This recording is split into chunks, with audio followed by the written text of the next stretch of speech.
Imagine a world where the ocean becomes a battleground and pipelines turn into lifelines of crime. Somali pirates terrorize the seas, while Nigerian oil smugglers silently drain a nation's wealth. Are they ruthless criminals or desperate survivors pushed to the edge by global injustice? Stay with us as we unravel the untold stories behind these controversial groups and explore the deeper truths of their existence. Somali pirates and Nigerian oil smugglers present two contrasting but equally thought-provoking portraits of the complexity of organized crime. On one side are pirates shaking international maritime routes, on the other, oil smugglers exploiting national resources. To understand them better, we must delve into their origins. History not only reveals how these groups emerged but also paints a picture of the circumstances, opportunities, and injustices that nurtured them. But can we wholly condemn them? Or is this story far more nuanced? Somali pirates, as their name suggests, evoke images of daredevils armed with Alaska 47s on high-speed boats, ready to hijack any ship for loot. Yet few remember that before they became symbols of maritime fear, they were humble fishermen. In the 1990s, Somalia entered a dark era when the central government collapsed, leaving behind a lawless and chaotic society. While many regions were mired in civil war, along Somalia's coastline, another catastrophe was silently unfolding. As a coastal nation with over 3.000 kilometers of shoreline, Somalia once boasted abundant fish resources, sustaining millions of people. However, the country's instability made its waters an easy target for foreign fishing vessels. Industrial fleets from Europe and Asia invaded, using trawl nets to sweep the seas clean of valuable fish species, destroying marine ecosystems. Some companies even exploited Somalia's anarchy to dump toxic waste into its waters. Somali fishermen, who had relied on the sea for generations, suddenly lost their livelihood. Polluted waters, depleted fish stocks, and a sense of indignation were all that remained. Initially, coastal residents organized small groups to chase away foreign ships. They patrolled the waters, occasionally detaining intruding vessels and demanding fines. But when they discovered that shipping companies were willing to pay ransoms to protect their ships and cargo, a new idea emerged. What started as a mission to protect the seas quickly turned into a lucrative industry of hijacking international vessels. This was the point at which Somali pirates transformed from protectors into an organized crime industry. By the early 2000s, Somali pirates were no longer just small bands of fishermen. They had evolved into structured organizations with leaders, sponsors supplying weapons, and gunmen carrying out attacks. Their kidnappings became bolder, targeting massive oil tankers and international cargo ships. Ransoms sometimes reached millions of dollars, enabling pirates to amass resources to expand their operations. They equipped themselves with high-speed boats, GPS navigation systems, and heavy weaponry, turning Somali waters into one of the world's most dangerous regions. But are Somali pirates entirely to blame? Or are they victims of an international system that abandoned them? Some argue that if foreign vessels hadn't plundered Somalia's marine resources, these fishermen would never have had to take up arms to reclaim their livelihoods. Yet to the sailors held hostage and the shipping companies under threat, Somali pirates are no different from terrorists. This is the crux of the debate.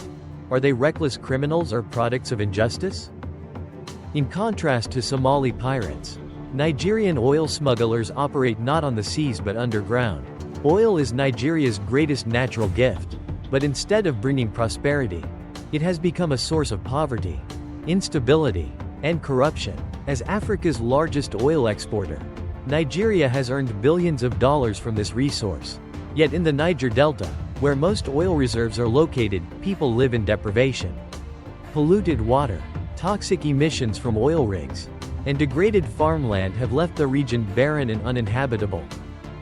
In this context, oil smuggling emerged as a way for locals to resist hardship. Initially, small groups extracted oil from pipelines owned by major companies. They built makeshift refineries in mangrove forests, processing crude oil into products like diesel or gasoline to sell on the black market. With large volumes of oil stolen daily, smuggling operations quickly scaled up, drawing in organized crime syndicates. These groups targeted not only local markets but also smuggled oil to neighboring countries and even illegally exported it to Asia and Europe. However, Nigerian oil smugglers could not have grown so powerful without the complicity of corrupt government officials. Many in the administration, instead of cracking down on smuggling, sought ways to profit from it. Bribes ensured that smuggling routes remained unimpeded, undermining anti-smuggling efforts and complicating the problem further. So, who are Nigerian oil smugglers? Are they destructive criminals? Or are they merely trying to survive in an unjust system? Some view them as victims of economic inequality and corruption, while others condemn them for exacerbating Nigeria's environmental and economic crises. Are they criminals? Or are they the consequence of a government failing to protect its national assets? When comparing Somali pirates and Nigerian oil smugglers, we find clear similarities. Both groups arose from instability, poverty, and state failure, yet they differ in their methods and impact. Somali pirates attracted global attention, prompting world powers to deploy naval forces to protect shipping routes. Meanwhile, Nigerian oil smugglers operate more quietly, but the damage they inflict on Nigeria's economy and environment is equally severe. The question is, are we judging them fairly? Are Somali pirates and Nigerian oil smugglers truly criminals? Or are they manifestations of failing systems? Can their actions be justified given the circumstances they face? Or are these merely excuses for destructive behavior?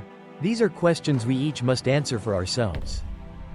Somali pirates and Nigerian oil smugglers, despite operating in vastly different environments, raise a larger question about the nature of crime. Are their actions merely individual choices? Or are they the inevitable outcomes of the heavy social and economic burdens placed upon them? As the narrative expands, these questions grow more complex, reflecting not just criminal behavior but also the systems that gave rise to it. For Somali pirates, the transformation from small-scale fishermen to notorious pirate organizations did not happen overnight. It was the result of a series of events, each step driven by desperation. Initially, their goal was simply to defend their waters against illegal fishing, but when faced with an international system that ignored them, they were pushed to more extreme measures. What began as efforts to chase away fishing vessels escalated to detaining ships for ransom, eventually leading to their domination of international maritime routes. As kidnappings increased, Somali pirates not only created an illegal industry but also forced the world to take notice. Images of hijacked ships, detained crew members, and prolonged ransom negotiations became symbols of maritime chaos. While nations and shipping companies scrambled to address the threat, few revisited the root cause: the illegal exploitation of Somalia's marine resources. These initial, often overlooked actions set off a chain of events culminating in the emergence of pirate groups. So, who bears the real responsibility? Is it the Somali fishermen turned gunmen? Or the nations and corporations that disregarded their waters? In contrast, the story of Nigerian oil smugglers has an entirely different tone. In Nigeria, public discontent does not stem from external forces but from the country's own political and economic systems.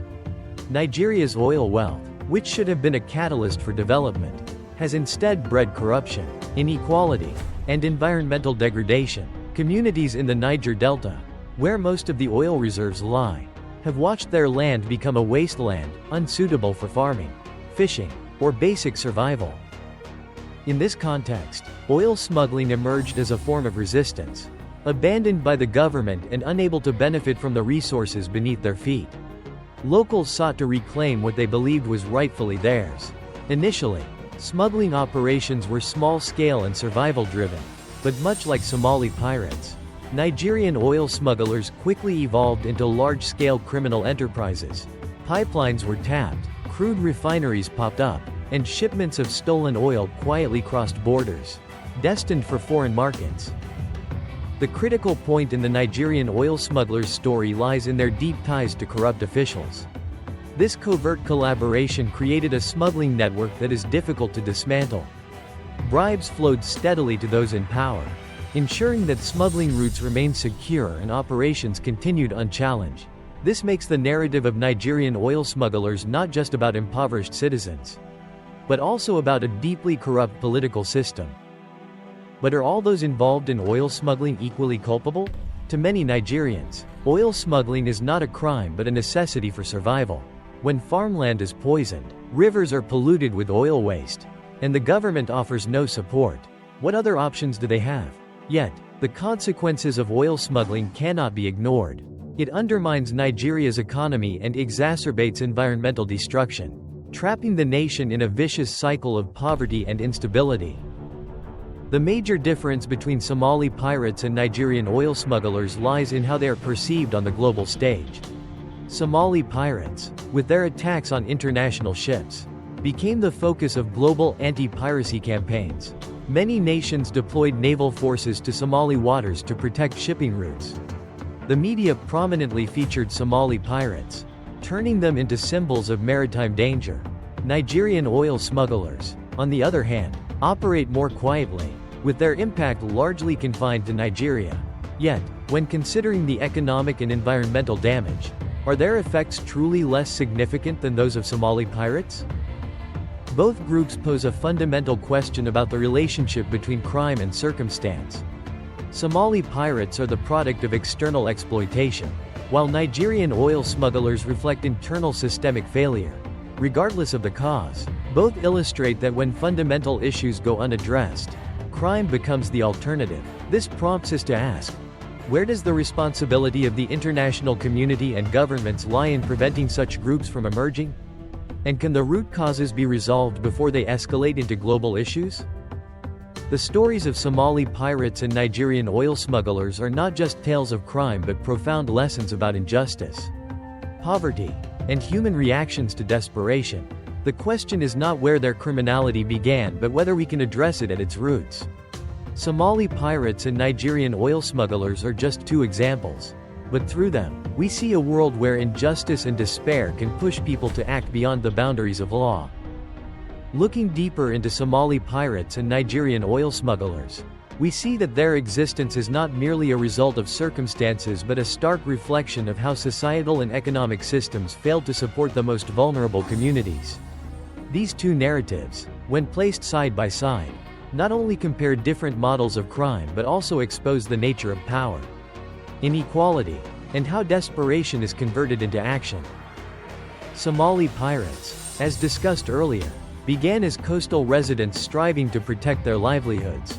However, when they realized that hijacking ships and demanding ransom provided faster economic returns, their motivations shifted. What initially appeared as a legitimate form of resistance gradually morphed into an industry of violence. Notably, even as the world views Somali pirates as a significant threat, those directly involved in piracy do not benefit as much as one might think. Most ransom money collected by Somali pirates does not return to the individuals carrying out attacks but is funneled through the networks of financiers behind them. The individuals directly involved only receive a small portion, enough to sustain themselves or temporarily lift their families out of poverty. Meanwhile, the real beneficiaries are the sponsors, those who supply boats, weapons, and intelligence. This highlights not only the inequality within criminal organizations but also questions whether Somali pirates are truly the kings of the sea they are often portrayed as. Conversely, the story of Nigerian oil smugglers reveals layers of societal stratification, not just between the rich and the poor, but also between the executors and the controllers. In Nigeria's oil smuggling networks, the participation of corrupt officials is pivotal. They ensure smuggling operations proceed uninterrupted, facilitated by regular bribes that protect smuggling routes from government interference. On the ground, however, those directly involved in smuggling face the greatest risks. They are the ones exposed to the dangers of arrest, injury, or even death from pipeline explosions or attacks by rival groups. Like Somali pirates, much of the money generated by oil smuggling does not return to the communities where these activities occur. Instead, it is absorbed by individuals or organizations controlling the supply chain, leaving those who perform the work with very little.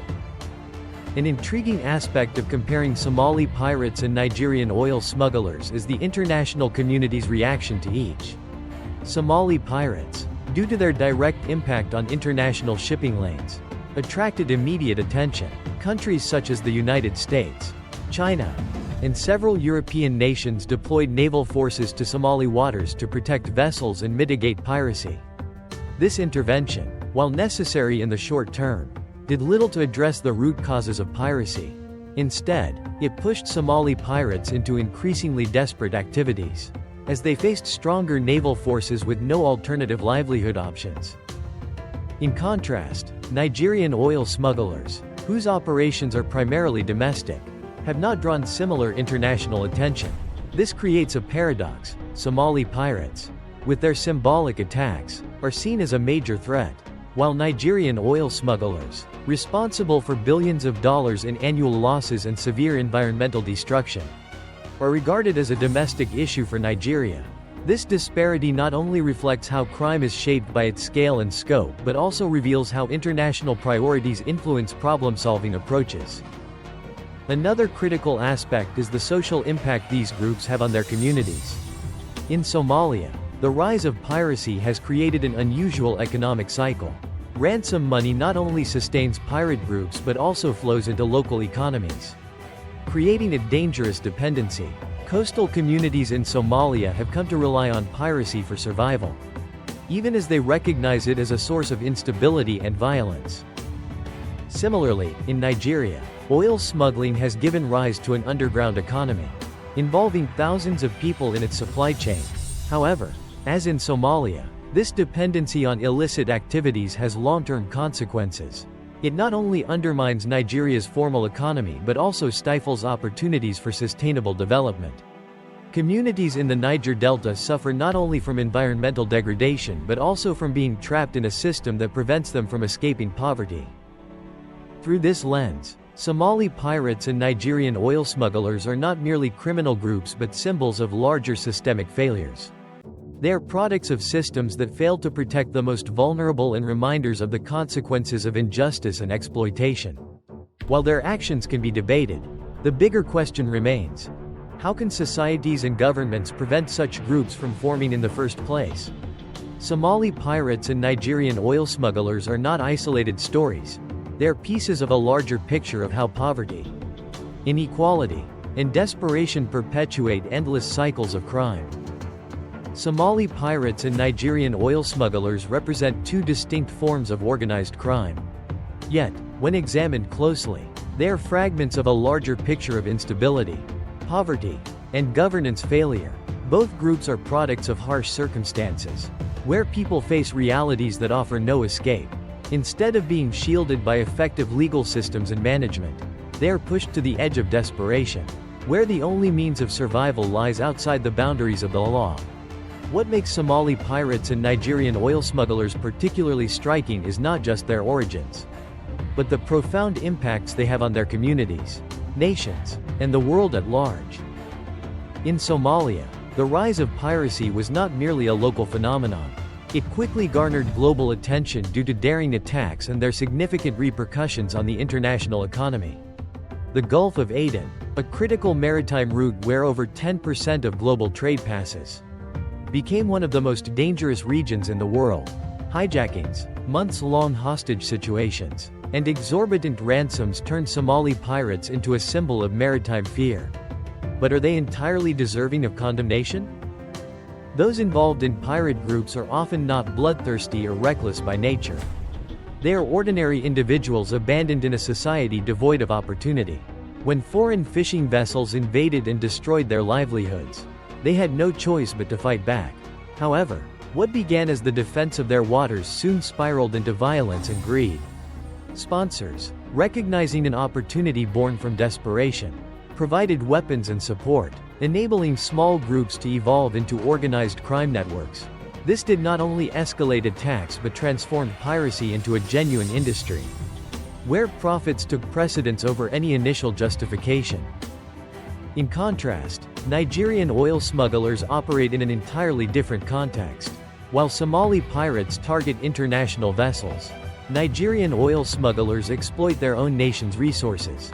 Oil, often called black gold, should have been a driver of Nigeria's economic growth but instead became a source of corruption, inequality, and environmental crises. The Niger Delta, home to the majority of Nigeria's oil reserves, is a glaring contradiction. Its residents, living atop national wealth, endure extreme poverty, polluted rivers, and air choked by emissions from oil rigs.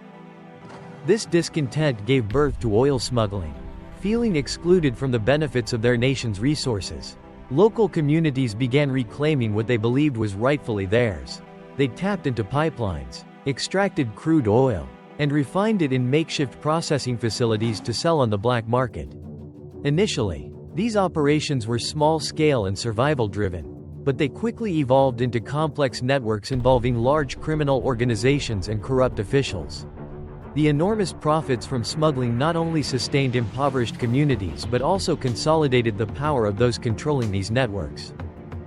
A notable similarity between Somali pirates and Nigerian oil smugglers is the central role of inequality.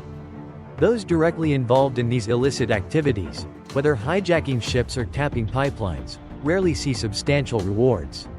While they face significant risks, such as arrest, injury, or death from explosions or violent confrontations, the organizers and sponsors reap most of the profits. This reality underscores a common truth in both contexts. In systems of organized crime, the most vulnerable often bear the greatest burden. However, the way these two groups are perceived and addressed differ significantly. Somali pirates, whose actions disrupt global maritime trade, became the focus of international campaigns. Naval forces from the United States, China, the EU, and other countries were deployed to patrol Somali waters and reduce attacks. This response not only highlighted the global reach of Somali pirates but also reflected the priorities of the international community.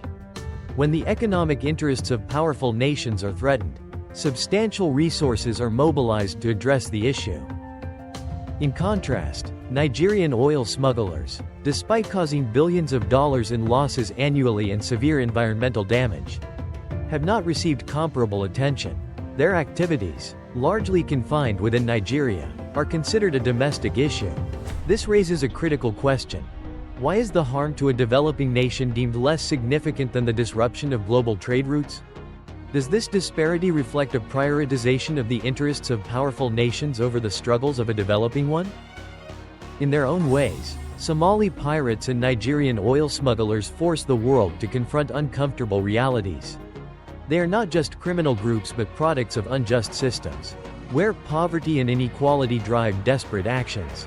However, more importantly, their stories illuminate a fundamental truth: when governance fails, those left behind will find ways to survive, even if it means breaking the rules.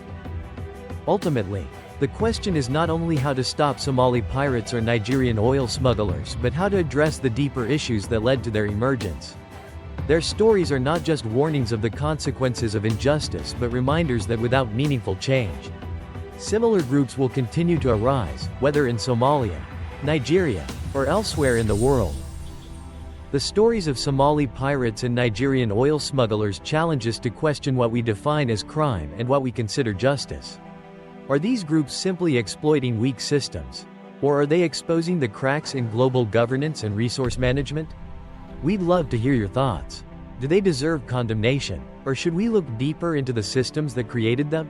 Let us know in the comments below. If you enjoyed this analysis, don't forget to like this video, subscribe for more in-depth content, and hit the notification bell to stay updated on our latest stories that challenge the status quo.